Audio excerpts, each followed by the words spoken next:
Super 8 స్టేజ్ను ఓటమితో ఆరంభించి semi-final అవకాశాలు సంక్లిష్టం చేసుకున్న టీమిండియా ఎట్టకేలకు పుంజుకుంది.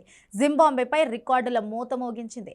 బ్యాటర్లందరూ తలో చేయి వేసిన వేళ భారత జట్టు టీ20 ప్రపంచ కప్లోనే రికార్డు స్కోర్ సాధించింది.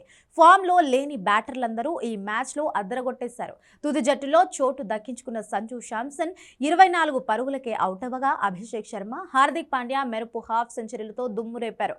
వరుస వైఫల్యాలతో మొన్నటి వరకు తీవ్ర ఒత్తిడిలో కనిపించిన అభిషేక్ శర్మ ఎట్టకేలకు ఫామ్ అందుకున్నాడు.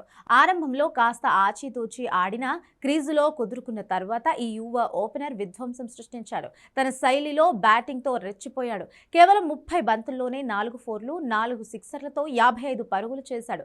అలాగే వన్ డౌన్లో వచ్చిన ఈశాన్ కిషన్ 24 బంతుల్లో 4 ఫోర్లు, 1 సిక్స్తో 38 రన్స్ చేశాడు.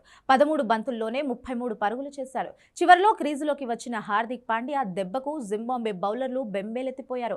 వచ్చి రావడంతోనే భారీ షాట్లతో విరుచుకుపడ్డ పాండ్యా కేవలం 23 బంతుల్లో 2 ఫోర్లు, 4 సిక్సర్లతో హాఫ్ సెంచరీ బాధేశాడు. అతనికి తోడుగా తిలక్ వర్మ సైతం చెలరేగిపోయాడు. గత మ్యాచ్లలో మంచి ఆరంభాలు లభించినా పెద్ద స్కోర్ చేయలేకపోయిన తిలక్ వర్మ 16 బంతుల్లోనే 3 ఫోర్లు, 4 సిక్సర్లతో 44 పరుగులు చేశాడు. ఫలితంగా భారత జట్టు 20 ఓవర్లలో 4 వికెట్లకు 256 పరుగులు చేసింది. ఈ టీ20 ప్రపంచ కప్లో ఇదే అత్యధిక స్కోరు. అలాగే టీ20 ప్రపంచ కప్ చరిత్రలో భారత్కు ఇదే హైయెస్ట్ స్కోర్ కూడా. అలాగే ఈ మ్యాచ్లో భారత్ 17 సిక్సర్లు కొట్టింది. తద్వారా 2024లో ఆసీస్పై కొట్టిన 15 సిక్సర్ల రికార్డును బ్రేక్ చేసింది.